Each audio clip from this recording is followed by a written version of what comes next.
Yearning to play a few rounds of Gwent. That ought to set me straight.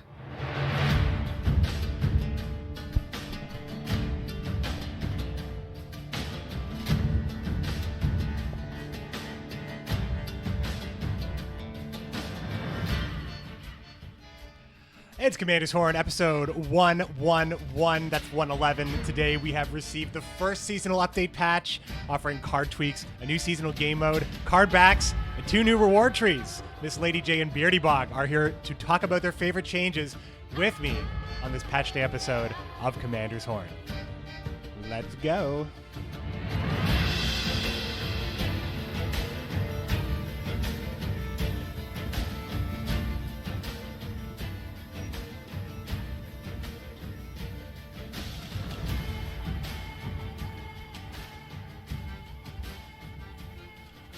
All right, my friends, good afternoon. It is February 28th.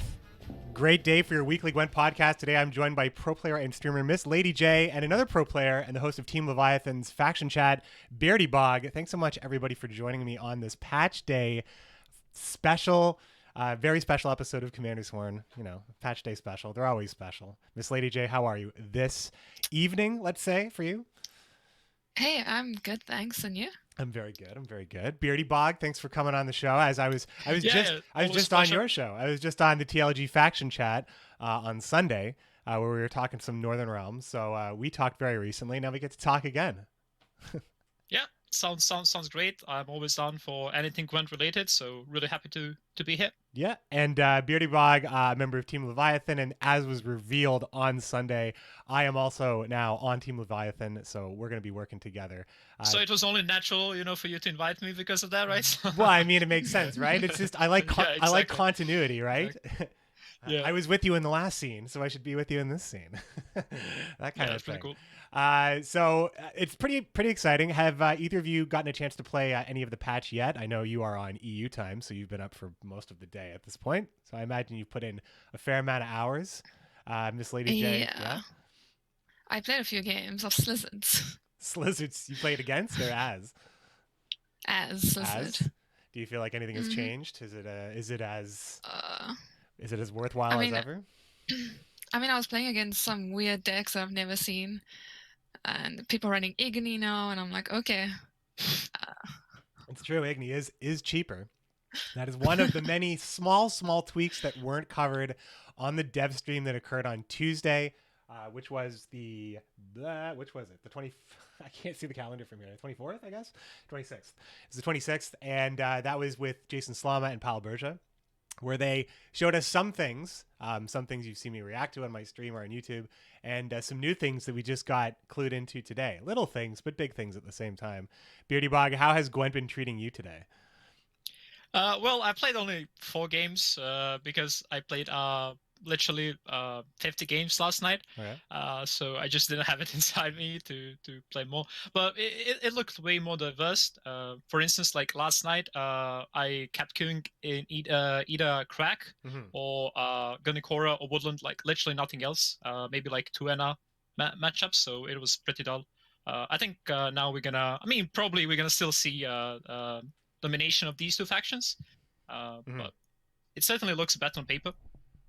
Yeah, Croc seems like a lot of people were saying on the when things were first just after the dev stream that Croc was really seemed very untouched. Seemed like he was getting off really easy on this patch, kind of like how people maybe felt about Monsters last patch. They maybe feel about Croc this patch, but it's too early to tell. Also, I'm looking over at the video. I'm experimenting with some different lighting because every time I have to do this show, I have to look. I usually am looking at notes, which makes my screen very bright white, which makes me look very ghastly during the podcast. So I think I'm gonna order one of those Elgato key lights. I think I gotta get some warmth into this room. My skin is not this ghoulishly pallid, my friends. All right, so I'm excited to talk about these changes, as I'm sure everybody else is excited to talk about. I'm excited to play a little bit as well. So I will just quickly say that this episode of Commandos Horn is recorded live on my Twitch channel, twitch.tv/McBearded, and will be posted on YouTube, where you can find all Commandos Horn content at youtube.com/c/McBeard on the Commandos Horn playlist, which is on my channel. And this show usually records on Thursday, as it is doing today. Start times will vary by guest, but this 1 p.m. EST time slot has been very good, at least for my EU guests lately. So I've just been taking advantage of it and having a lot of EU guests on as well, because it just really works for me and for them. So 1 p.m. EST feels really good right now. The podcast is posted on the feed, iTunes, and on YouTube no later than Friday, usually Thursday afternoon, evening over here in North America. And finally, this episode is brought to you by our Commandos. Commandos! Our patrons at patreon.com/commandershorn. Thanks so much for your support over the years and years, as we are in episode 111, which is known apparently, according to my German, one of my German friends here in chat, as Shot Day, or what is it? A shot number, when all three numbers are the same. So happy shot number. We'll do some shots after the podcast. But first we should probably talk about this huge thing that's happening. This huge patch news, as my news drop is not actually playing what I needed to play. There it is. Let's talk about some news, my friends, right after this quick break. And there is lots to talk about.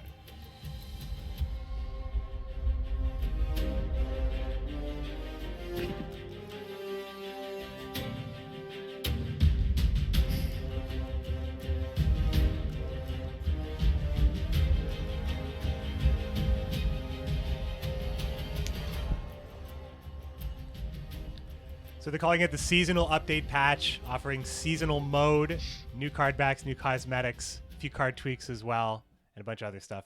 But we want to talk about the balance changes, right? We want to talk about those patch notes. We're all fairly competitive players. We want to know what this meta is going to be looking like, because this is the Gwent Open number 8 meta. So this meta is going to be, it's going to be known as the last meta before the expansion. It's going to be, once the Open is over, I'm sure that it's only a matter of days. We're going to be counting down. Maybe we'll get to see some stuff in those last few weeks. So like this time right now, these first 2 weeks before the Gwent Open is going to be like a very volatile and a very hot time for Gwent. So it's a great time to talk about these changes. And I asked you all, what changes did you want to talk about? Because we can't talk about everything, even though there are some tweaks that we just found out about today. But I wanted to talk about a couple things, and I think we can just get right into it. Let's talk about Letho. This was on MissLadyJay's list of something that she wanted to talk about, and I also wanted to talk about it because Letho, flavor-wise, I think this card is just so awesome. And I think that I have lots to say about it, but I've been talking for a really long time without stopping. So if you don't know, Letho is now a 8 provision card, an 8 recruit cost card, depending on what you say, with 6 strength that deals 3 damage if Serret is in your hand, and locks if Ox is in your hand. And if both of them are in your hand, he will deal 3 damage and lock. 2 different targets? Actually, is it 2 different targets or the same target? No, it's the same one. Same target. Yeah. Okay, so there you go. And also, Emir only can bounce Nilfgaardian cards. So like Letho, like Ox, and like Serret, who all care what's in your hand, which Emir does, is put things back in your hand. So, I mean, maybe there's something there. And Emir got a little buff. He now offers 14 on the recruit cap as opposed to 12. So, MissLadyJ, what do you think about this basically the one new card of the expansion, New Letho? I think it's a pretty cool ability now, but it's also very situational. If you want both abilities, you have to have both Ox and Serret in hand. But then if you do, you can bounce it around with Emir if you want to lock and damage 2 engines. Yeah, it seems like you could manufacture some kind of strategy where you're using your locks and your pings in such a way that you can remove almost anything, kind of like how Usurper might be a lockdown deck. This could also be a lockdown deck, because you get a little bit of extra removal and a little bit of extra lock flexibility by making sure that you have Ox's charge up in your hand at all times with Serret. And then I guess Letho is just a value card that you can use 1 or 2 times. I don't know if it sounds good, but Witcher's, I mean, you can still renew Vesemir Mentor. It's not like Witcher Nilfgaard is completely dead, but I don't know, BeardyBog, what do you think about new Letho? 'Cause I like the flavor as well. It feels like Crones for Nilfgaard. It feels like that's their trio as well. Well, first of all, I really like his voice line, so it's probably one of my favorites. So I'm really, super pleased to sit back. yeah, gotta improvise or something like that, right? So yeah, he's like super cool. And I think from the flavor perspective, it's just like perfect, right? Like he's gaining some kind of buffs with when he's with his buddies, right? So it's very cool. But I did play with him today, and it didn't seem to be that like good per se, right? Because the fact that you can't choose two targets for if you have both Serret and Ox, right? It makes it a bit I don't know, like slightly underwhelming, since like it's not super easy to have like all three those cards in hand. So then you probably want to go for just like 9 for 8 with Serret, which is of course good, but it's not game breakingly good. But it's definitely a big improvement from the previous version, which was I believe 5 for 8 and had the option to lock or give extra mulligan, which was pretty useless. Yeah, it was just basically he was like an underpowered lock. It just or I guess just like Dorgaray with some sort of weird thing that didn't matter, I guess. And he was a Witcher, so you had that much. Yeah, but he was NG card. He was not neutral, right? So it was just like a bad card. Yeah. So I think I like the direction CDPR took there, and it's definitely a very interesting design. So I like it. Yeah, I just think that it's just a good card for 8. I feel like I think it's probably, I guess it's going to be like, it's going to be an average value situation. Like, is it going to be working? How often can you get that? I feel like his lock does suffer from the problem that Dimeridium Shackles suffers from, in that you realize, oh, if I wanted to deal with this 3-point engine, I could just kill it. Because locking it and doing 3 damage, like there's only so many cards where I feel like I'm really getting that extra value. Exactly. As opposed to just having a lock or something that removed it anyway. So doing damage and locking to the same unit has always felt kind of weird. Ever since Radovid could do it, because didn't he deal 4 damage and lock units back in the day? It always felt, I mean, at that point, 4 didn't kill very much in Old Gwent, but I feel like dealing damage and locking, like anything stronger than Dimeridium Shackles would feel very, very redundant. Because also, like, I was running Vanhamar, right? So it's like counterproductive. If I lock the unit and damage it, it's also like stealing value from that card. Yeah. So yeah, it's just there's a lot of stuff like that, like anything like with row effects. Like I was playing Brewer Traps, and sometimes there's pings, but I don't want to remove stuff because I want my trap to take all the value. There's a lot of stuff like that that's going on in Gwent, and I think that's actually like a very interesting part of deck building. And speaking of deck building and maybe deck disassembling, Darren, this is a card that I really wanted to talk about.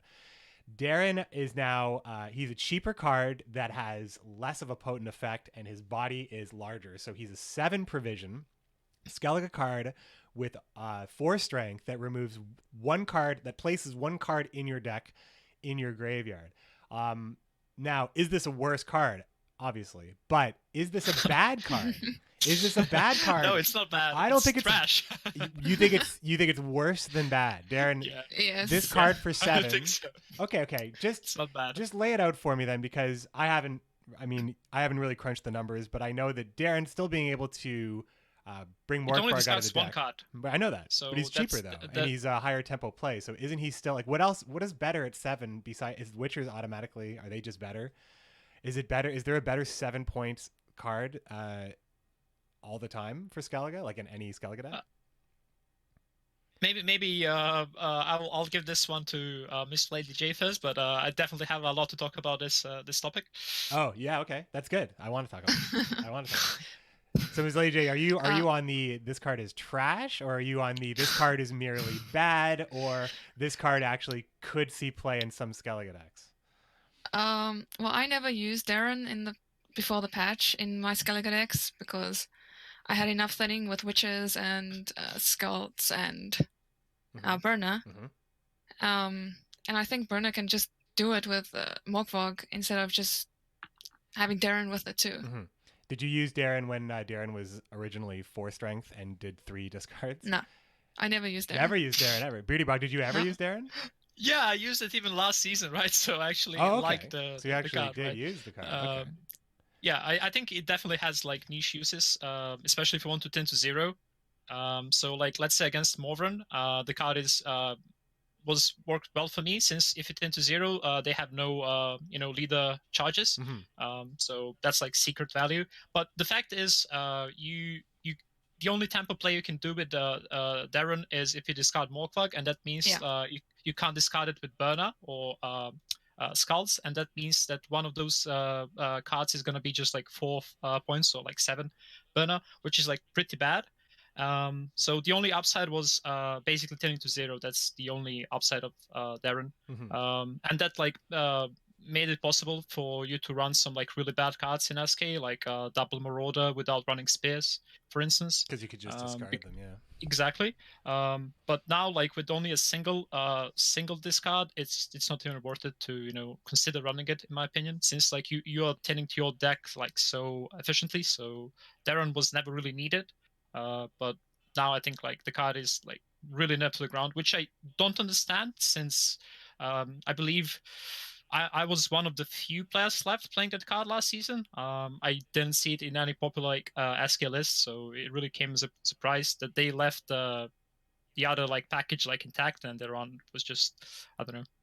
It's a bit odd, in my opinion. Probably the least favorite change for me. The reason why I find the change so interesting is that there are situations like where MissLadyJay was saying she wasn't even playing it at any point, and in your situation where you were playing it, even when he was in his nerfed his middle powered state, if we're saying that he's most underpowered now. Yes. So you had like these 2 points of view on this, and yet in both points of view, neither of you really think that people would be playing this card in Skellige at this point, just because the effect isn't good enough and the tempo isn't worth it because you can get better tempo with other cards. That's just it. It's just it's outclassed. The jury is saying that this card is outclassed in every way by anything else that you would slot into Skellige. And of course, we know this is still day one. Obviously, like I'm not committing anybody to saying anything, but I may sound stupid for even entertaining the idea that this card might see play at 7.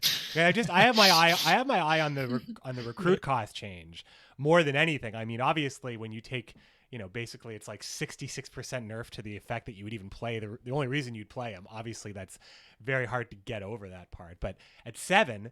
Like, what else am I looking for at 7? Like, does it get me is that a big play at 7? And it feels like it still is a big play at 7. If you're running Roach, because you're maybe thinning less anyway, maybe you're not running Burna, that's probably not better. But I don't know. There's probably no configuration right now that is more efficient than the current Skellige configuration, because I've been hearing that basically all week. And I know it's true.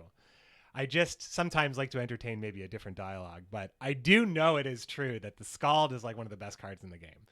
Like, Darren is like a worse Scald almost at the same time, but a more expensive worse Scald, in that you can only have you can't even have 2 of it. So I get it. It's just I thought maybe Darren could see some play in a different configuration, and maybe it's possible that he will. Maybe. In the chat, Hippo Tom Potamus saying he's 9 with Morkvarg. Yeah, it is 9. And then with Roach, it's 12. It's a 12-point play with Roach in your deck as well. I don't know. It doesn't seem awful, but I mean, ultimately, if it comes down to me drawing like a Marauder at the end of the game because I didn't thin well enough, I guess I would feel bad in that case. Out of either of you tried Erika's Queen, the new version of Erika's Queen? No. We chatted a little bit about it though. MissLadyJay, I was talking about summoning circling out of Ran Warrior in a situation where you're putting a bunch of drones on the board, and you can put 3 drones on the board in the same turn, and then drop Yen and like kill everything, and then Vran shoots everything, and then you get all your drones back. Doesn't that sound fun? I mean, I was watching Crozier do it earlier. Oh, Crozier, you did. You actually did. Yeah. Because I was setting up the podcast. I couldn't even check out the stream. And you could do a Forktail too. Yeah. And what was it? Glusty Warp too. Glusty, yeah, of course. Trusty Glusty, yeah. Yeah. So and sometimes it was pretty big combos. Yeah, they're all. It's just it's nuts, right? Like you destroy your opponent's entire board in some situations, I imagine. And yeah. Did it always look like it was like it's end game play, or is it just like anytime you want to just destroy everything? I guess it's around summoning circle, I suppose. Yeah, I think I saw it like once or twice because I was too busy with other things. Yeah, fair enough. BeardyBog, when you first saw the change for Erika's Queen, it's pretty cool that Monsters basically does not have like in what world does Elder feel like the least interesting leader? Like Unseen Elder I think is awesome, but I feel like he's going to be now like the least played Monsters leader. Do you think that that's actually true? To be fair, I think that Erika's Queen's ability was always pretty good, at least on paper, even though like it never really worked out. I'm not really experienced with this particular subject. I think some kind of combination with like Commandos Horn seems like pretty obvious, since like you get 3 extra bodies for free, right? And also, as you mentioned, like Glass T seems to also be getting extra points. But I don't know, like in terms of provisions, Arrakis Queen is pretty good. In terms of ability, on paper she should be good, but it just feels so underwhelming compared to other leaders. So maybe in some niche scenarios, perhaps even at the tournament, where like people can ban some like heavy control decks and just like roll over anyone in a long round. But I really don't see any reason why someone would play Arrakis Queen as opposed to playing Gunnikora, Woodland, or even like Eredin's Lizard, which actually got a buff since like Shoop was pretty much nerfed as well. So it's kind of difficult because other leaders are like so much better. So I think that's the main problem for Arrakis Queen, in my opinion. Fair enough. I feel like the stuff that I was most excited about, I'm hearing that it's just like it's still she's strictly better than she was, right? That's the thing. Like I find it hard to believe that that somebody's going to figure out something with this later. It just seems like it's pretty good to make 3 bodies at will, or just create like. Gunnikora sometimes felt held back in what like the really crazy stuff she could do because she was always limited to like the one thing that she could create. At one point, I thought maybe she'd create a Death Wish unit, but I think Arrakis Queen's 3-charge drone thing, because they're all insects as well, it makes the Arrakis Behemoth like so much better just as a play in general. She feels like Herald, like Monsters Herald, because you know you could drop Glusty Warp, you could drop all sorts of stuff down on the same turn that you use it. But I mean, Herald also, I guess, in the same vein, single-use leaders. She walks the line between being a single-use leader and a multi-use leader as well. I just think there's a lot there that we need to explore. But some stuff I'm scared to explore. So this is a new one. So Goliath is now different now. Goliath's Death Wish is worse than it was. But I mean, like, it's scarier. You'd have to build your deck around it, I think. But Goliath now removes the highest. Sorry, I'm not looking at the tooltip, so correct me. The highest. It's the highest strength unit or highest provision unit. Highest strength. Highest strength so unit. you can pull Tibor, right? So you pull Tibor out, you would pull Spirit Tip out, Young Spirit Tip, Goliath, Caldwell, all that stuff. Asira, yes. Nenica, John Natalis. I just can't remember any other 6 strength or 7. Drog as well, I think. Yeah, Drog's at 7. Yeah, that's pretty win condition for the decks that run it. The decks that run it sometimes run Ulzers to get Drog, so for that exact same reason. So Goliath now thins your opponent, but now instead of thinning the trash out of your opponent's deck, which your opponent is probably all right with, it now takes a really strong card and removes its deploy effect in this situation and puts it on the board for your opponent. And the idea here is that, MissLadyJay, were you talking about the possibility of a Goliath Elder mill involving Cyclops as well to trigger and re-trigger Goliath? So you just funnel all these huge cards out of your opponent's deck and abuse the coin. Is that the idea? Yeah, I'm not encouraging mill or anything, but that's just an idea. Especially on red coin. Is it an idea, do you think, that actually could win games? On blue coin, let's say. If Elder's got blue coin. Yeah. Like it sounds like you wouldn't be able to put. You would have to be in a bleed position at that point. So you'd at least have to have a deck that could uncontestedly win round 1, I guess. Otherwise. Yeah, you don't have to use it then on blue coin. And then if they dry pass round 2, you can just drop it there and use it in round 2 and pray that they don't bring out Tibor. Yes, exactly. That's the thing. You can't be scared of Tibor in a world. Like I was just thinking about the Vabjorn buff and how only Monsters is the only faction that would really have units that get value out of Vabjorn. It's like just wait until Tibor gets play and just wait until more cards see play that have like really high strength values, because then Vabjorn actually might get the average value worth his new 9 provision cost. Just one of the many changes. in the patch. The patch notes will be in the show notes. The patch notes, I can't actually link this in the chat right this minute. Or can I? Or can I? Yes, I can. And yeah, so follow along or take a look at the patch notes. We're looking at our own list because if we wanted to go through every single change, it would take a while. But there's a lot to still talk about. So Golden Froth, this is a topic that I wanted to cover just a little bit more in depth. Golden Froth is now very similar to kind of like old Thunderbolt Potion or old Petrie's Filter or whatever generation you're from in Gwent, where you get to buff 3 adjacent units by 2, in this case, for a 6 provision alchemy card, special card. So in the past, cards like Gremist and cards like Queensguard, as I've said on my stream before, those cards died for Golden Froth because Golden Froth was a card that was being abused by people who would play Gremist, which could, on deploy, replay an alchemy card from graveyard. And Queensguard was just cheap enough that you would run a strategy where you would just fill your row with Queensguard and then dump beer all over them with Golden Frost. So it was a lot of things kind of like were reconfigured in a world where we had a bronze card that did what Golden Froth did, all the way to the point where it was a 13 provision gold card. Now that Golden Froth is just a different card. You could say that the old Golden Froth is not in the game anymore and it's a new card. Do you think that cards like Gremist and Queensguard, do you think that those indirect nerfs to Froth should be reviewed at this point? Or do you think that those nerfs were warranted and those cards were creating maybe they would be problematic if they weren't limited in the way that they are? What do you think, MissLadyJay?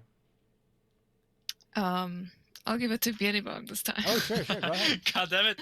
All right. So I think this is interesting one, since in my playtime I've seen very, very few Fraud decks, and I think it was only really popular in that pre-season, the season where it didn't really matter, when people were running Gremist, Fraud, and everyone was stacking Jeden, right? Yeah. So right now I think and Queensguard were pretty synergetic in that regard. So that was, I guess, like pretty scary deck. I think CDPI is trying to go from just like point slamming to, I mean, I don't know. It seems that way because most OP decks they are relying around Horn, and Horn is rather easy to set up. It only requires 5 bodies, right? Whereas like Fraud needed like a full row. So you were prone to losing to Lacerate, or you would need to run some sub-pack cards just to make more bodies. So I don't think this change is as nerf per se. It just means that they're trying to go with a different approach. It's just not healthy to produce such big swings in my opinion, and we already have like so many Horns shenanigans. I was also playing like Stefan Horn and stuff, so Yeah. they're all trying to produce maximum points in as we all are in least amount of cards. So I think this change isn't affecting like SK by any means, since nobody was playing it, to be honest. Same as like Emir, right?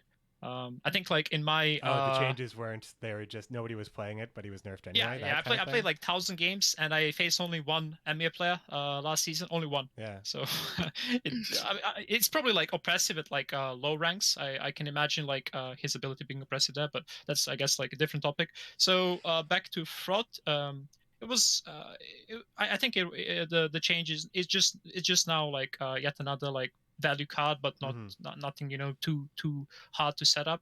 So I don't mind the change. I don't think it changes anything at all in SK games play.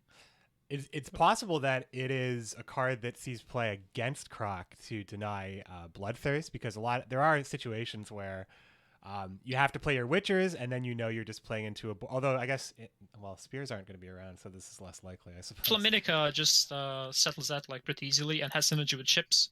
So. I mean like as opponents of Skellige. Like if you are playing as Croc. Oh yes. Does Golden Froth's presence in the meta maybe make Croc indirectly worse? Because there weren't a lot of direct nerfs to Skellige, but it's possible that this meta somewhat they're slightly less favored than they were. But it doesn't seem like it. It doesn't seem like it. I think I that mean, the thing is, like, every deck needs to wants to run as many good OP cards and as many like four provision cards. So I don't really think they will fit like Fraud just to counter Crack, but maybe since like Morven can't really like deny blood test from Crack. Interesting thoughts like denying Crack with Fraud. Haven't thought about that one. Yeah, just I mean anything that can buff a lot of stuff at once always seems like it would be important to just tanking a little bit of value, because I feel like you can set up. It's not hard to set up 3 units on your side of the board in a Witcher meta, but yeah, I just think that I think that as long as there's like another reason for Skellige to want special cards in the graveyard. But I also think that like one of my favorite cards, strangely enough, is Kidweni Sergeant, and I'll tell you why, and Nenica, and for the same reason. Cards that I'm playing that are not engines, but threaten to protect something later. So the idea that if I had something in Skellige that wasn't like Petrie's Filter or whatever, that could absolutely protect Gremist if it wasn't dealt with, that wasn't Avalok, or that was something that was 5 provisions like Kidweni Sergeant is. Something like that could guarantee Gremist survival, because right now it seems like Skellige has no reasons to have special cards in their graveyard, but they're encouraged to discard special cards with Coral, and Gremist is just a really hard card to use. It's like Hattori in Scoia'tael. There was a point where Scoia'tael was so desperate that they were using an on-order resurrection of artifact, or an on-order resurrection ability, but it just even Hattori, I think, got sweat out. It just wasn't something that was being run. And now artifacts, now we're in a different world. I feel like it's hard for me to even talk about different metas now after artifacts see such huge shifts. Just real quick, MissLadyJay, what do you think about the spear nerf? I'm glad it got nerfed, but now it's like it's not gonna be played at all, I don't think. Yeah, the spear nerf is it's the 7 provision artifact as it always was. It pings once per turn, and it only pings 4 times, and then it doesn't work anymore. It runs out of pings. You have maximum 4 pings, and you can't double up on them on any turn. And it does definitely feel like it's like I picture like a cartoon where like one character is annoying another character so much that it just like grabs him, like how the way Homer used to throttle Bart, like CD Projekt Red is grabbing the spear, and they're so frustrated. It's just like, you're not, just stop being a problem, stop it. And it's just like now it's so restricted in what it does. I just think, like, do you think that this is kind of a weird question. It's there. You guys don't have to have an answer for this one. But do you think there's data to support that the spear hitting 4 times was actually a sweet spot, and they did that change kind of just based on data that they had on spear, and like there was like maybe a threshold of how useful a spear could be or how many times it could go off before they deemed it to be too strong? And I don't think they threw darts at that charge number. It seems super safe, but maybe it's more like super realistic, where like you could still win with 4 charges realistically with something where you could control strength on the board or have that extra reach. I don't know. I also think that it just seems overpriced, but I'm not closing my mind off to this card. BeardyBog, would you classify this? Is this in the trash along with Darren? I mean, it's not really trash as Darren, but it's somewhere close, I think. That's the thing which I really dislike about patches, and I guess like these balance changes. It seems for CDPR, and I guess like for every card game developers to find a sweet spot where a card is not overtuned or overnerfed. And I think in this case, Spear is definitely hit a bit hard. Most players like won't miss it because it was probably like unhealthy and created some very, very quote unquote interesting scenarios. And by interesting, I mean disgusting. But I mean, there is that's just nature of artifacts, I think. So it's unclear for me like what direction they want to take with artifacts, since apparently like most players that I know, they don't really enjoy playing with or against those types of cards, simply because they can't really be interacted with, which is battling the base Gwent like thesis that like you can respond to your opponent's card, unless you're running a bad card, which is Bomb Heaver or something like that. But I think this card will see play, but their run will just won't see play at all. But like Spears will probably like be played in some wacky combo decks where you need to enable some more blood test or something like that. Even though like Crack still does that, but yeah, I'm not sure if I like this nerf. I mean, it is. I mean, there is. You're saying a lot about like the fundamentals of artifacts, and I think that I want artifacts to be good because I want there to be a reward with this exploration of a new card type that wasn't in the game before. Because I think that new card types being added and like those are the kinds of decisions I want to see moving forward. I want expansions to bring in like new card types or things we haven't even thought of before, and I want them all to work, obviously, because I love this game. But I don't want to believe that this idea of an artifact just doesn't work fundamentally. I really don't. Like if like for instance, I think that Summoning Circle is an interesting card. And I think that if you put that effect on a body that could be locked or removed, I mean, look at Vernon Roach Merciless. Like there's cards that just only work if you get immune on them. It's just that's the only way that they're ever going to work. So artifacts kind of have immunity built in, and the cost of that is that they have no body to give you. And it just fundamentally, I should say on paper, I just feel like there's got to be some cards we can have that are okay. And the cards that seem okay are the ones that have limits. Like Expired Ale does a lot for you. Obviously, if you're running Hubert, if you're running Control, it's like it's a lot of control within, and you can just leave it there. And like you said, bad cards, artifact removal are bad cards. But is that a problem that the artifact removal cards are too bad?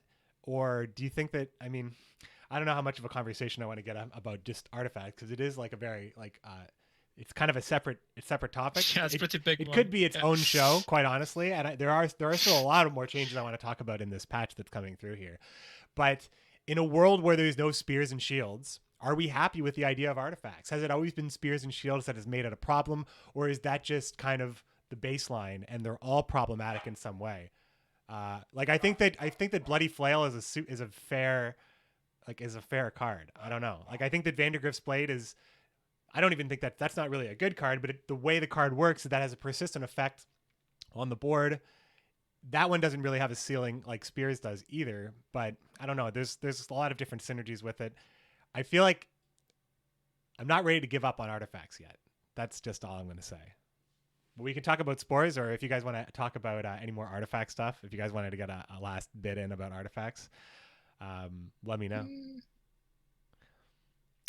I don't have anything on artifacts. Do you play any artifact decks at all, generally? Nope. Yeah, I don't really either. Because it feels like they got a bad rap, right? Spears people don't like Spears. Like the community didn't like the Spears. Like it's always been nasty for people, I think. Every time I see a spear, I get angry, so I don't play with them. I played Spears. Feels bad, man. I played it. Yeah, well, because they have the results, right? They have those results.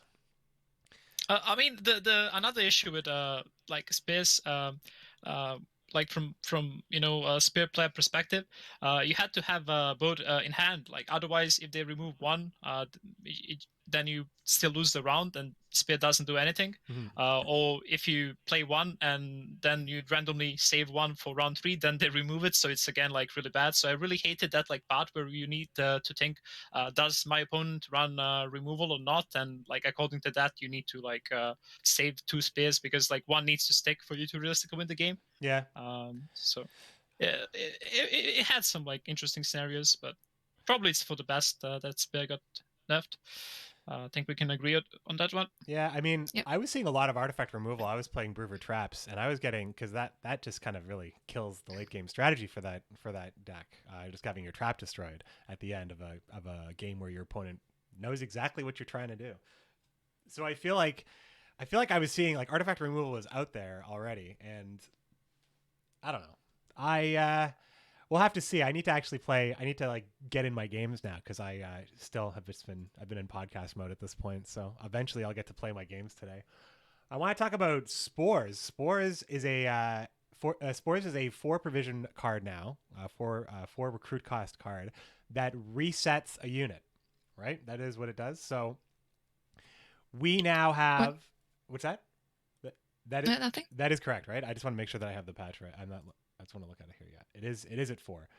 Just double checking. So Spores at 4 means that we now have a card at 4 that's a tech card like Dimeridium Bomb or like Clear Skies that seems a lot more relevant than those cards. I feel like if you were to put those if you put Spores next to Dimeridium Bomb or next to Clear Skies, Spores is like on a different plane of existence, especially in a Unicorn Kyrenex meta where you're like sure to get at least 4 usually, and there's a lot of monsters out there at the same time. So I feel like you're not really, it doesn't cost a lot to put this in your deck, and like a lot of people are maybe putting in the odd Wolf Pack or the odd, Elven Swordmaster they don't even really want to run anyway. I think that this at 4 gets you enough value for it to be justified, I think, as a fairly low risk tech card. I don't know if any of you agree. MissLadyJay, I know this is kind of like probably on the more boring end of the patch notes, but I really do think that this card sees play at 4. What do you think about that? I'm not too sure because you can't. It's not really that great against Skellige, I don't think. That is if they're not sure. running. Yeah. If they're not running ponies, I mean Kyrenex and Unicorn. Also known as ponies, right? It is not. And then also against Squirtle, they normally got Synthesis. And can you really target the immune target? I mean the immune card. Well, because the pony, I mean, the unicorn is going to buff up the dragon. You bank it. You put those points in the bank. Yeah, it's true. It's true. Okay, that's fair. I mean, those are usually where game deciding buffs would go, and that's fine. That's not out of Squirtle's like gameplay either, because you'd be playing around Leo Bonhart and stuff anyway by doing that. So it's not unlikely. So for sure, I agree. And that's why resets at 5 I wouldn't even consider it. But I feel like if I was just going to put in something that was, like just a 1 of at the bottom of my deck, I feel like this is like the lowest price I would pay for a tech. And it's the lowest price that you can pay for a tech. And I think I'm running 1 of, and I think I'll be sneaky with it, I guess. Because I don't know, BeardyBog, do you think...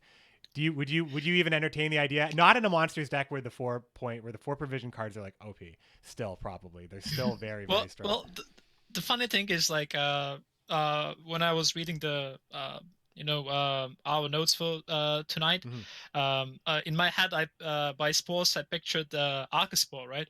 So I was ready to talk about Arcaspore, but but Spore is like another card, so it's like really funny. Like I never seen that card being played. Like it's not bad, I guess, on paper. Like it's only like 4p now. Yeah.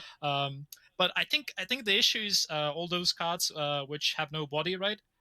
So I could see that being problematic, and I mean maybe the card is okay. I think it could work in ASCII decks, maybe like Bran, just like what's the name of the card? Deep Bomb was being played in Bran, since you can always cycle it. So yeah, it's definitely better than like Clear Skies, for instance, since not many people running, I mean, I guess like Ragnarok was becoming popular in Brewer, but yeah, the card is on paper it's okay. I wouldn't say it's garbage. No. Okay, that's high praise from BeardyBog, who has thrown many a card in the garbage already today. In this I mean, like for 4p, I think it could see some uses. Yeah, it seems like it's a It's not a bargain. It's like it's the lowest I would pay. It's the highest I would pay. I'm saying for this. Since like Peter is like 6, but he does give you 3 point body, but yeah, it's kind of similar. Like if you have last say, you can deal with like Hubert or some shenanigans. So yeah, the card on paper is good. I never seen it in the game though. So it's I tried it as a tech once or twice, and it doesn't get you the value as often enough. But it's still, I feel like even when I was playing then, like monsters were less popular than they were last time I was playing, where they were everywhere. It's possibly just because my last grind session, I was seeing a lot of monsters, and I think I might just be like, this might just be like something that I'm catching my eye because it looks like a snack for me personally, as somebody who just really wanted to beat who just really wanted to reset a ghoul one more extra time instead of playing a dwarven skirmisher or whatever I had. I just maybe wanted an answer to the big boys. The cap is definitely higher than just like a bolt pack. No, there's no argument there. That's what I'm thinking. Yeah, would I run Wolfpack or would I run this? Like, would I run? Because I mean, Elven Swordmaster, that card is just always dies. It might as well be a 0-point stall a turn card. I mean, but when it doesn't die, like it's kind of nutty, right? Yeah, it's very good. It is very. At least it has that upside of, being a threat in its own way. So. That is true. That is true. Usually against monsters where it would survive and where it can get the most work done, I suppose.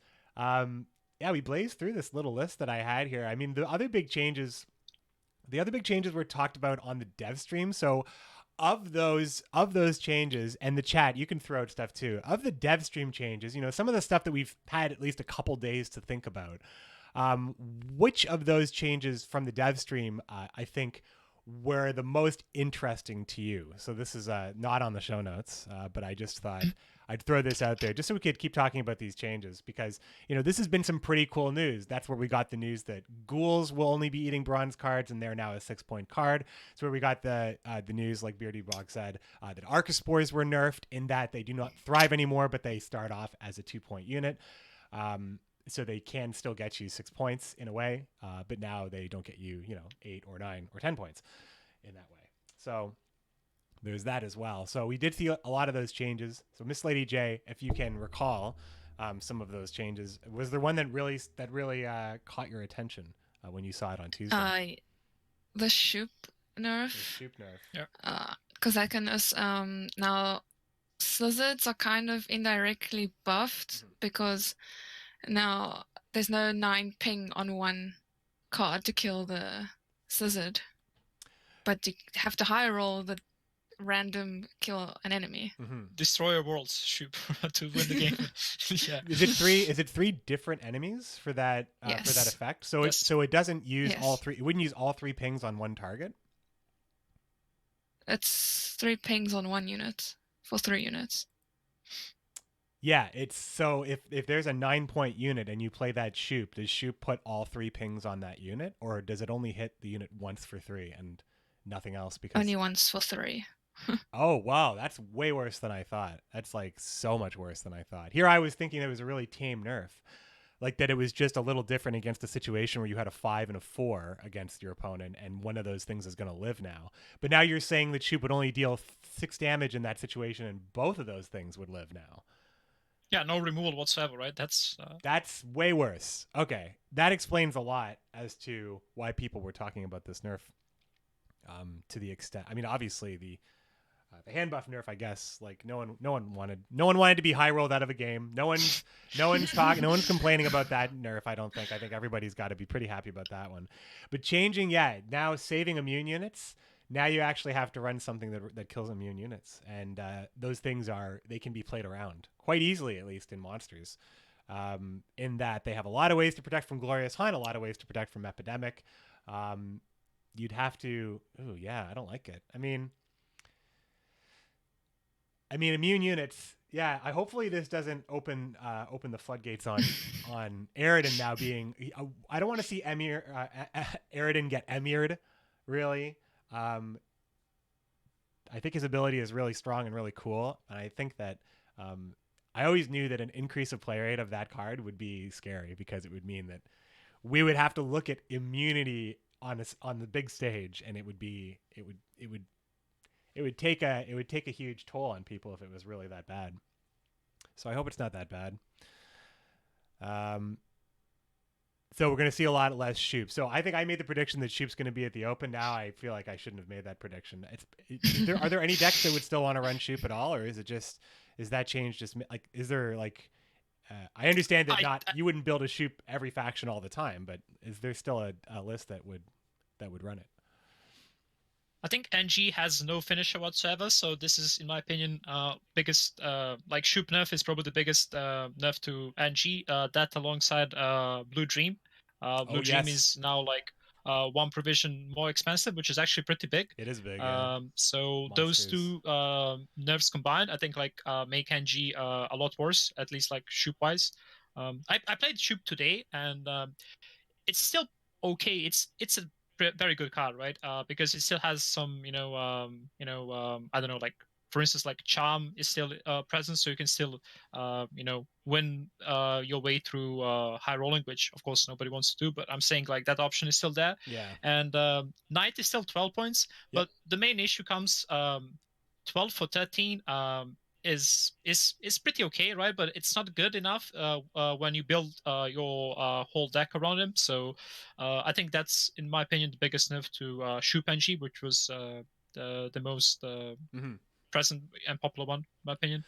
And the other decks, like for instance, like Brewer Shoop and Maeve, I think, was running my it too, right? patented like Shooplando, like they won't see play at all. Shoop right? Woodland, yeah. Maeve was seeing some Shoop play as well, I believe. And yeah, for sure. But I think like she won't see that deck won't see play either. So I think the only one possibly still being played is gonna be Angie, since they just have no finisher cards, right? Their finisher is T-Bo, and that's not really a reliable finisher. So for sure, it's just like factional crisis rather than playing Shoop because he's like OP. It's a big enough to Shoop, which has like implications. On crack, for instance, since like hand buff is a lot worse, and then of course the sheer amount of like power Shoop can provide is just not there. So really interesting. So do you think, in your opinions, do you think that Shoop was nerfed in a way that brought it down a tier level, or like I'm talking not the card itself, but like any deck that used to run Shoop? Assuming that they had no other nerfs in the faction or whatever that would severely impact Shoop, that only really Shoop is the factor. Would you say that they preserved Shoop for people who wanted to play a Shoop deck, and Shoop decks are still like they're okay, they're just not at the tippy top anymore? Or do you think that I think that they may have actually preserved Shoop for the people who like Shoop, while just bringing down the power at the highest spectrum of competitive? What do you guys think about that? Do you think that Shoop is still playable for the people who kind of just want to meme around, but like they'll still win a fair amount of games? Like the decks aren't horrible by any means, is what I'm trying to say. Yeah, I'm probably gonna see some Shoop decks still on the ladder. Mm-hmm. It's not that horrible, and it can help against Skellige, against the Bloodthirst if you need to. Mm-hmm. Right on. Beardy, do you think that Shoop will still have a potential to show up in the odd tournament from people who just prefer to play with it, or do you think that it's just the power level is going to knock it out of the competitive scene altogether? I think it might see play. Deck is by no means bad. Like especially like let's say I keep saying like NG, like there are no real like alternatives, right? Mm-hmm. Like alternative is some kind of like mid-range deck, which I am really not a fan of. So I think like Shoop does give you some like win cons just through high rolling, as I mentioned previously. Like Charm also there's spawn random hazards, right, which can deny Dragon's Dream, Mm-hmm. and that's also like another win condition which Shoop can provide. So I think I still think like NG will play Shoop the most. It's not a bad card by any means. It's just not as OP as it was. But I don't think the card is like garbage or anything like close to that. Yeah. It's a good card. I think I still think it's always going to feel like when Shoop beats you, it's still going to feel like you got high rolled against, because they could have maybe not gotten that option that beat you on the roll. So I think that the frustrating factor of Shoop is also still, the spirit of Shoop feels very much alive still. I got actually a good question for the chat that maybe you guys can answer. Have they talked about how snappy the game feels now? So much faster, changing between turns and screens, and the auto end turn, with a big heart coming in from M. Guika, longtime supporter of the show. I actually haven't been in game yet. Can you believe it, guys? The podcast, I take some preparation. We just had a giant snowstorm. Like there's a lot going on out here. But tell me about how snappy the game feels for you two. Does it feel much better now, much faster gameplay wise? It does feel faster, but I switched it off because there's like a bug that's if you play a card on your last turn of round 3, then you can't use an order. It just auto passes. That's definitely got to be a bug. I mean, the idea is that you have nothing else to do before it auto passes you. So. Yeah. That's too bad. Hopefully that is hot fixable. I hope that's hot fixable because I would use it. Anything that helps me speed up the play of the game, so I can just get a higher volume of games in. And I would like to leave it to the computer to speed that up. I know I can click it fast, but I'd rather it's faster if it just does it for me. BeardyBog, have you? Do you feel like? I mean, if it's bugged, you can't play with it, right? It's unfortunate to hear about this. Has anybody else? Have you experienced this? Oh, Berger already said it's fixed. Johaggis in the chat has said it's already been fixed. Yes. Nice. All right. So, wow, that's a roller coaster of emotions for me. Well, I guess if it's possible that you've also turned it off, BeardyBog. I didn't try it to be honest. Like I'm kind of like a creature of habit, so I don't really like trying new stuff and relearning new mechanics. I mean, this is not a mechanic, but like for me, like I got used to this, so like I have no issue whatsoever. Like with the sloppy and time consuming passes. So like I might give it a shot at some point, but like so far, like I'm pretty happy with the way game looks. So yeah, no complaints for me. It's interesting in the chat. Bizzle's saying, "I don't like that my opponent can switch it off." So the idea that the game itself should have gotten faster with the change, and that it shouldn't be optional. I think I would be okay if it was not optional, but I understand why they made it optional. I do, because people want to have control over their games generally, so it just feels better that way, I guess.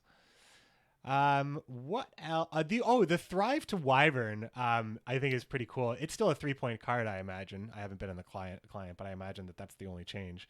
So, Thrive at a Thrive unit at 5 that isn't Drown or that actually hits reliably at the 3 strength spot, I think is pretty cool.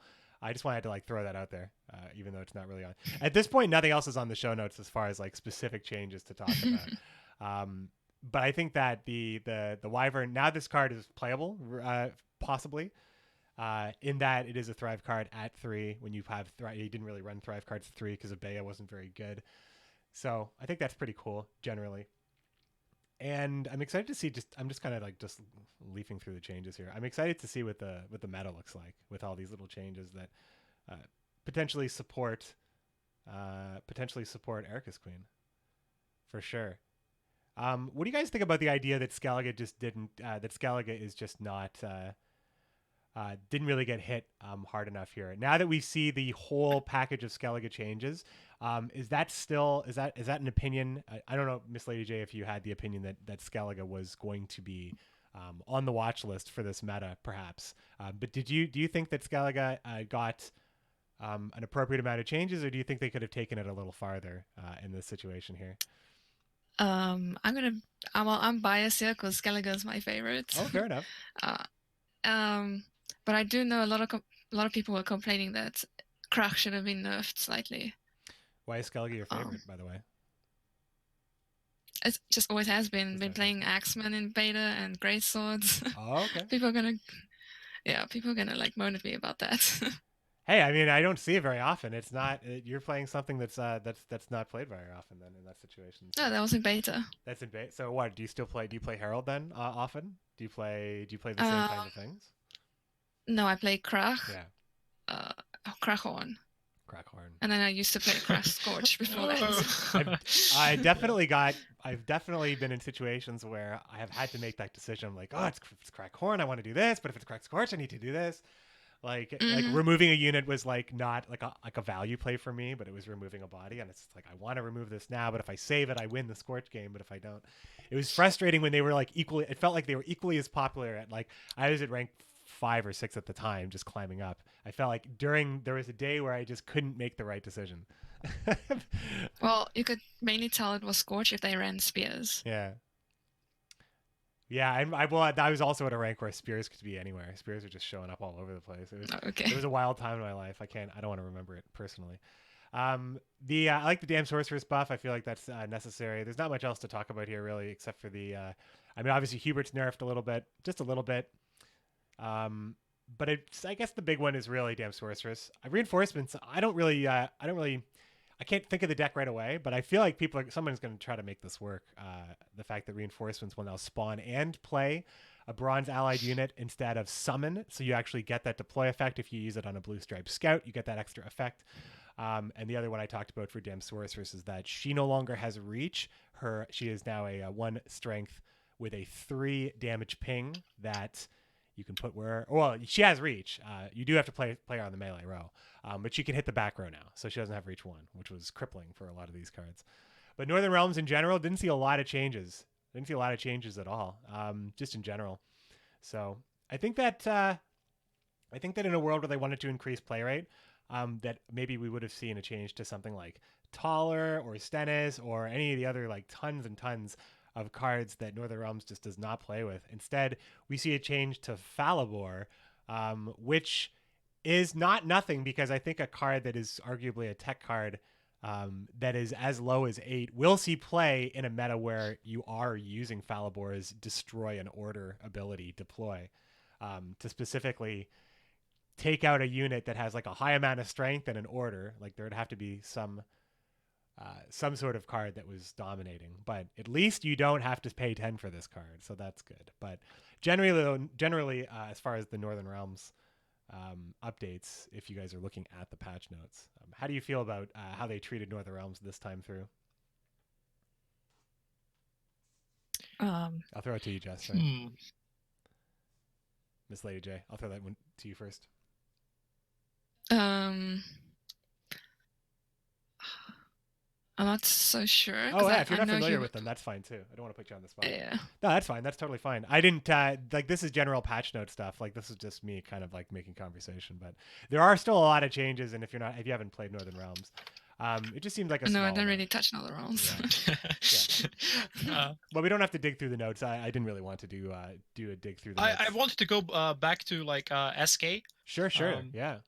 I think there's lots to be said about SK. So like the fact I just look at the notes again, and apart from like Darren, which is like obviously like mega nerfed, some cards even received buff, which is kind of like ridiculous. So for instance, like Vabjorn is pretty decent now. Trophy Catch, Old Whaler, I think that card will see a lot of play in my opinion. Like that card is not bad at all. I think that card's great. For 4P. Spear Maiden, Hey May, that's like another buff. As if like SK bronzes were not good enough. So I really don't really understand this one. So I think SK should at least like on paper be the most powerful faction. If people like before this patch thought it was either like Monsters or SK, but I think like Monsters took some really big nerfs, at least like in terms of big bodies. For instance, like old Spear Tip is now instantly being able to be killed by Geralt Pro, which is kind of like huge thing. Mm-hmm. So like from my perspective, the biggest changes were done to nerfs to monsters, and SK just naturally takes the spot. So I really like that's what's like bugging me from this patch, and I know that some our actually teammates like Alessio, he was pretty furious about this patch regarding SK, since it affects his like tournament, like upcoming open, since like everyone is gonna play crack, right? So it kind of limits the deck building. Is the idea that everybody's gonna ban crack then? It's an interesting question, because it does, maybe it affects the tournament meta differently, I guess, depending. Like you can, if of course, assuming that Croc is techable against, you could ban monsters tech against Croc, ban Croc tech against monsters, and then I mean I think it's that the rest of it being a mixed bag, I think, is probably more of a concern. But I mean I did see what he said in Discord. I mean, like it's so and I'm sure he's not the only one, right? So like I think that's a slight overlook by CDPR, because it just SK is so consistent, and they are producing points while thinning, so that like this card package I think is like way overtuned. Like Scald is 6 while thinning and helping you find your golds and stuff. It just doesn't really strike me, since like thinning is so expensive in this new Gwent, and SK's faction identity is built around discarding, which is effectively thinning. It just seems that like naturally like it's just the strongest faction. So They thin and they put points on the board at the same time at a high volume. And like Babylon's like it was pretty decent even like before. Like people were just like not playing the card, but like the card wasn't bad by any means. And now for 9, I think like the card should see play. Trophy Cash for 4, I think it's easy choice. And then like some cards which I never interacted with, like Sigdrifa. I guess that's like another buff. Yeah, that's pretty big, I think. I mean, that card at least, like it specifically is that, like, that is a 12-point card if you play Yetta. Like, it's just a 12-point card. So it is 12 points for 9 seems fine. Like, if you're just trying to put value in your deck. I think that Vabjorn I don't think was great before though at 10. I don't think that. No, it wasn't great, it's but hard it wasn't to find something garbage tier, I think. So garbage tier. I think that at 9, you are getting. It's just he's not really reliably I guess with Croc he is a removal card. He was better when Avalok was 6. I think, like, when you think about it like that. I think that was probably a better meta for him. I mean, yeah, for sure. Like, he wasn't great card. I'm just saying, like, this is like another potential, filler card for SK, because it's like 9 provisions. It's what, like one more than no, it's like same as Chironex and Unicorn. They are all 9. So I think you can easily like replace Unicorn or Chironex with this card, since like you can't really keep your ponies alive with Crack, as opposed to, like, let's say Morvran, which is like the only real upside that like leader Morvran has. Can keep some engines alive, right? So I think like Babylon will see play, but that's just my prediction. Like everything else is. Like I never played like Coral, but that also seemed like pretty good like buff for Bran this card. Yeah, at least it's like a combo play. Yeah. And if like I said, like I think that if there was a card that was like really like good that cared about special cards in the graveyard, like that would be like a legit deck. I think it's just Coral wants to discard special cards. Grimace is the only card that cares about special cards in the graveyard. So it's, I mean, I guess Lippy can put them back in your deck, that kind of thing. But it's just, I don't know. It seems like that's almost there. It just needs like something that was strong, like old Grimace was, to make it a bit more worthwhile to discard the. Otherwise, you're just putting cards in your deck that you just are expected to discard and not play all the time, which also seems weird. I feel like they should have They should have cards that it matters if they're in the hand or the graveyard, and they're special cards. Like, hopefully the expansion gets some more interesting stuff they can do that isn't just discarding and putting points on the board, but more actively using the graveyard as like a resource, much like you can use the deck as a resource. I think that's really more where they should be. Yeah, that sounds very cool for sure. So I got some people in the chat wanted have some questions about some specific cards. So I think that we can talk about maybe 2 or 3 more things, and the chat's going to I'm just going to go through the chat and pick out some stuff from the chat to see what they wanted us to talk about, and then we'll wrap it up after that. But that's how the community is going to help us here as we just do this quick transition, and we'll talk to the chat. If you have anything else to ask me, at McBeard in the chat. We'll see you after this.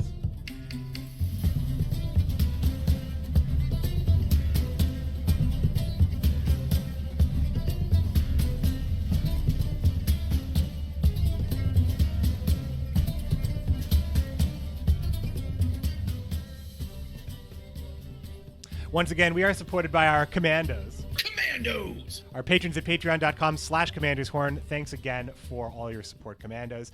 One of the questions was, how do we feel about Igni getting the provision buff? Do we think that it's going to see a little bit more play at 11p over 12, especially considering that this is a world where Slizzards apparently are stronger than ever before?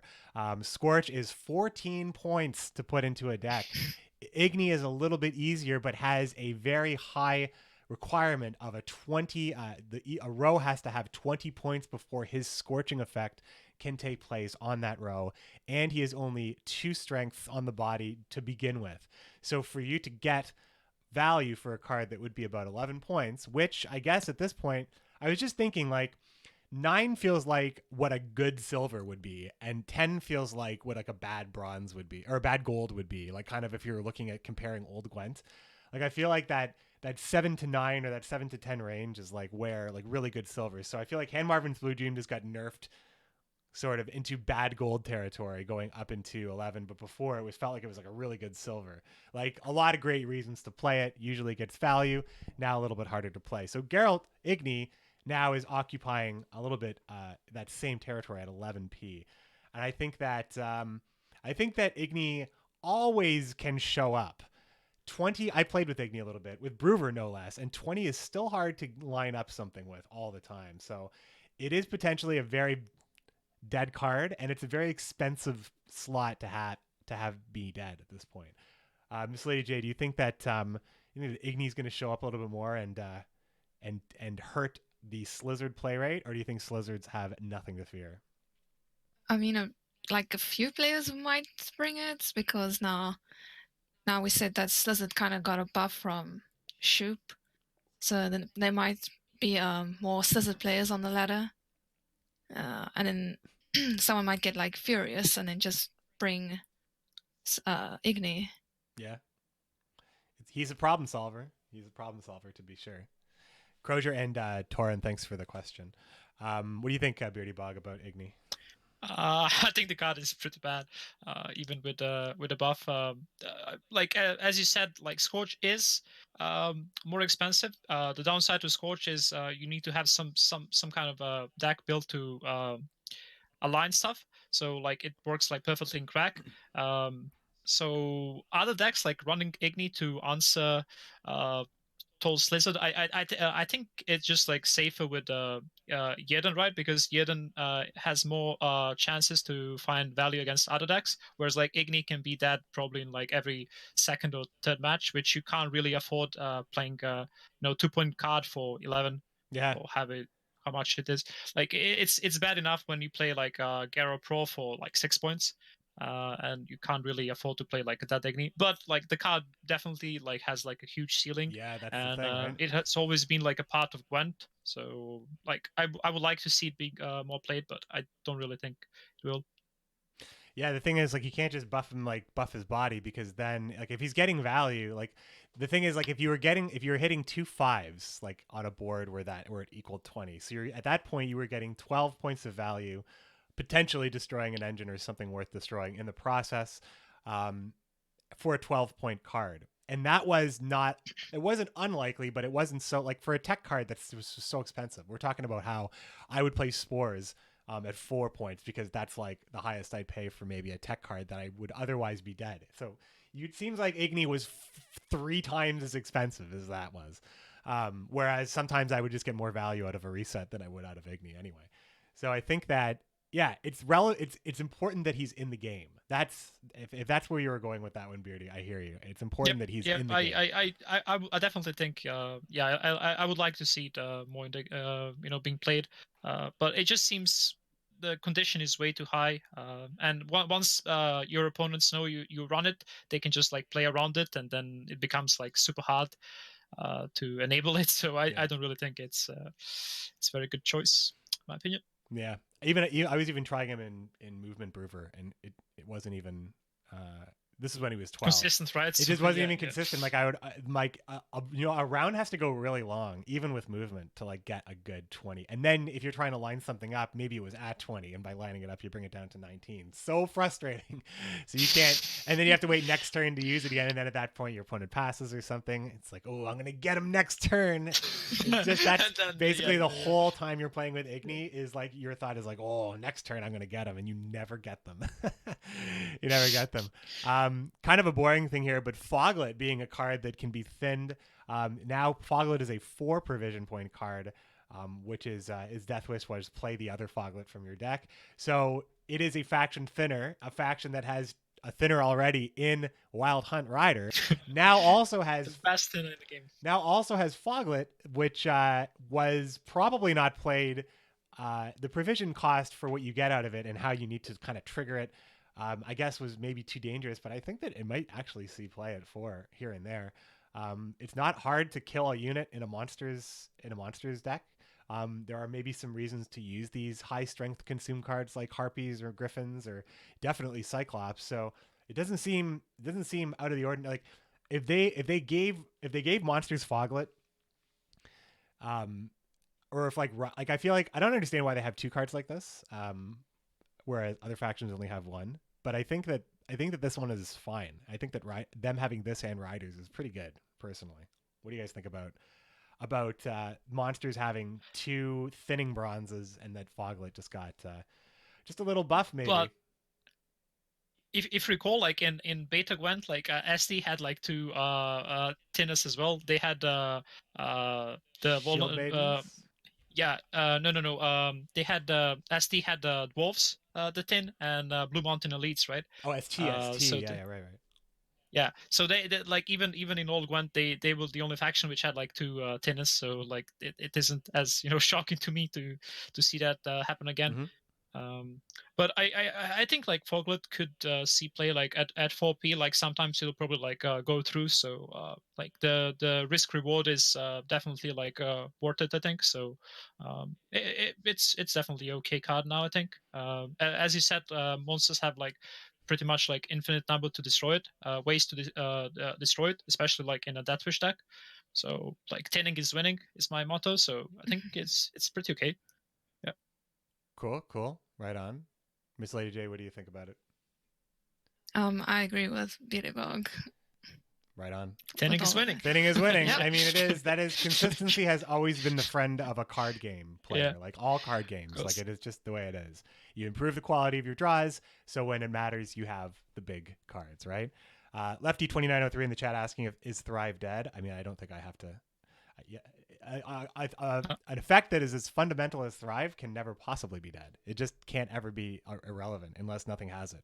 But enough stuff has it, I think, that it's fine. And Gurnikora is a thing, so it's for sure good, I think. Here's an interesting question. Elsar Devil, ask Beardy about the dwarf deck he faced a few days ago. Is there a funny story here? Sorry, Beardy. Ask Beardy about the dwarf deck he faced a few days ago. Is there a funny story here? Is there a dwarf deck that tilted you, or do you know the reference? I think I do. There is one French player who reached almost 2600 with a dwarf deck, and he toured me. So I was playing. He was playing for Levandrel, and I was expecting him to just play like 3 cards and pass, and he never did. Mm-hmm. So I didn't commit my spears, and like I was just like wanting to go to a long round, and I just got like mega punished. But dwarves like were kind of nobody's talking about dwarves, but I think they have like a lot of points, and they got a big buff in Hack and Volunteer. That card was already good. Yeah, that's a cool buff for that card. For sure. Better. So I like that buff actually. I think I always thought that card. I'm just like, why is it like this? the way Jason described it on the stream, I mean, like, I was like right with him. I was about to say, here's why this is good, but he's like already there. He's like swearing about it. He's like, this card, but why was it like this? They needed to be changed. I'm like, yes, Jason, yes, they needed to be changed. It's like I was right on that same wavelength about that one. I love that change. All right, this will be the last question here that we're going to address here from Voldemar Lundberg. And thanks everybody asking questions in the chat. Did see them all. Thanks for everybody, and thanks to all the people that are hanging out and being part of the. And thanks for Crozier for the host as well. I see there was a host that came through as well. So thank you very much, Crozier, for bringing your Potato Warriors into the channel. So Voldemar Lundberg is asking, which faction do you think will be the weakest going into next season? This is like a tough question, really. I think you could look at this 2 ways. Very hard. Yeah. You could look at this 2 ways. You could say, which faction do I think is going to have like the least viable leaders to actually reliably compete? So there's that question, or there's the question of the most competitive leaders of each faction, which faction has the least competitive best leader? So I guess there's 2 ways you could look at that. The way I would like to look at that is probably, because if I look at it the one way, you could say Skellige has the least competitive leaders, maybe, or Scoia'tael has the least. Scoia'tael probably has the least competitive leaders, but Skellige you could say has one of the most competitive leaders of the competitive leaders in Croc. I think I'd probably just throw it into. I'm going to say Northern Realms is probably the weakest one. If it's not Northern Realms, it's Scoia'tael. What do you think, MissLadyJay? I think Northern Realms too. Northern Realms, yeah. BeardyBog? NG.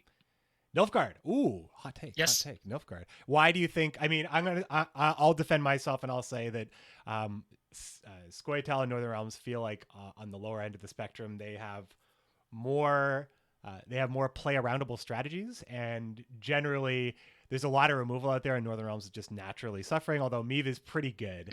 I think that's kind of where I feel about Northern Realms. But Beardy, why Nilfgaard? What is it about Nilfgaard that you think is going to put them at the end? Well, as I said before, I think like Shoop nerf is like huge, and the only playable leader, I mean, I guess like Ardal is like probably like on paper playable, but the only playable leader is Morvran, and with nerfs to Dragon's Dream and no Dragon's Dream, sorry, what's Hey Maverns? If only they Blue nerfed Dream, Dragon's Dream. That's yeah. in my mind. Like I hated card. Nivellen, but, yeah, unfortunately, untouched Nivellen. That is a surprise. So. Yeah. That's in the back of my head. Like I hate facing that. With Blue Dream nerfed and Shoop, the good matchups for NG, which are basically like Slizzard and monsters, like they just like vanish. I think then the only good matchup is possibly some kind of like Anna, and Meve is not even that like good if you don't have extra locks. So I think like NG just has no points in compared to other factions, and no like clear game plan. Even though, like for instance, like I really suck with Anna, but I still think they will be stronger, in my opinion. Right on. Well, that is something that Jason Slama did say in the developer's stream, that Nilfgaard has a number of things that people are unhappy with, and that's on the radar, and they know that. But that's just not something that was specifically targeted in this patch. So while I think that, I mean, Nilfgaard there's some flavor there. It's not as rich as other factions, and I think that a lot of the gameplay stuff that people don't like seems to be present in Nilfgaard. Like, no one really likes being milled. No one really likes being locked. No one really likes having their deck messed with. Like no one likes Traherne. Like they just have. I've said it before. I feel like one of Nilfgaard's archetype is fun destroying. It's just how it always has felt. And also your draws as the Nilfgaard player. Like Darlin Foot Soldier is probably like, it's a rage-inducing card if you play with it or against it. It always has been if you play Reveal at all. So that kind of stuff, like anything that relies on RNG, and Reveal tends to, if they want to get max value, rely on RNG. So just poor Nilfgaard. I do hope that they get a little polish. I never thought I'd say this as the Northern Realms faction ambassador, but I do think that Nilfgaard could use a little polish on that golden armor that they wear. So we can, it's a nice friendly rivalry, right? I want all the factions to be great. I want the game to be in a great state, but I really want Northern Realms and Nilfgaard to be on the same level. That's just part of my Northern heritage, you might say. My friends, this was a great podcast. Thanks so much for joining me, MissLadyJay and BeardyBog. It is always a pleasure to have pro players come onto my channel, and I think it's always great that people want to come on, hang out on my little show. Where can people find you when you are out there doing your streams? Where can they follow you on social media, etc.? MissLadyJay, let the people know. It's MissLadyJ_ZA on both Twitch and Twitter. And when do you stream mostly? I changed it a bit now, so it's Mondays to Thursdays, then it's Friday off, and then Saturdays and Sundays. Right on. BeardyBog, couldn't find a social media link for you. It seems like you're probably you're like Green Knight, Shadow and you're deleted me from everywhere, so I don't exist anymore. So where can people find you if they wanted to follow you? As you are, people don't know, by the way, Beardy, what was your position last season? It was number 12, right? You are a very decorated pro ladder player, if people don't know. Well, like I think this is my third season in a row that I'm finishing on front page, so I definitely play this game a lot, and most pro players know me and I know them, so it's pretty cool. If you want to reach me, the only place where I'm responding pretty fast is Discord, so I rarely read GOG messages, or with a delay, and occasionally a couple times a year I stream as well, so you can come and watch me too. A couple times I reckon maybe even tonight, so we shall see. But yeah, it was definitely a pleasure to be here, and I really enjoyed this. We touched some really difficult questions, which I think it's rather hard to give a final answer. But we shall see, in the next maybe 3 weeks, how the meta evolves and settles. But these are just early predictions, I would say. Nothing is set in stone. Yeah, for sure. I mean, this was. I think there were some harder questions maybe than I expected there to be. That's kind of the way I think about these things on topics. So I know that they were a little bit maybe more in depth than I may have expressed earlier in the pre-show. But I thought you guys did great, and also I didn't mean to undermine. Obviously, MissLadyJay, also pro ladder player out there, but you should know who MissLadyJay is. She streams. She's out there. Right. I just want to make sure that people who maybe don't know you, BeardyBog, also know that you are. Right, I always see that. That name up there on the front page. So.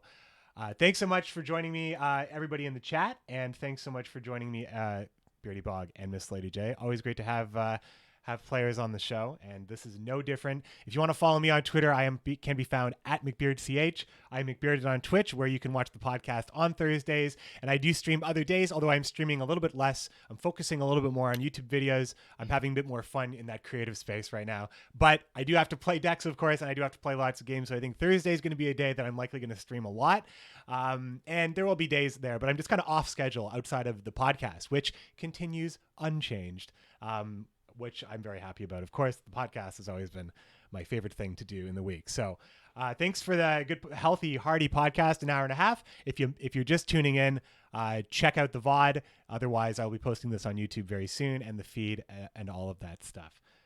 Thanks for joining me on the show, MissLadyJay and BeardyBog. Thanks very much. Thanks for having me. It was awesome. Yep. And thanks again to the chat for joining, and thanks everybody who's joining. Until next time, my friends, best of luck on the path.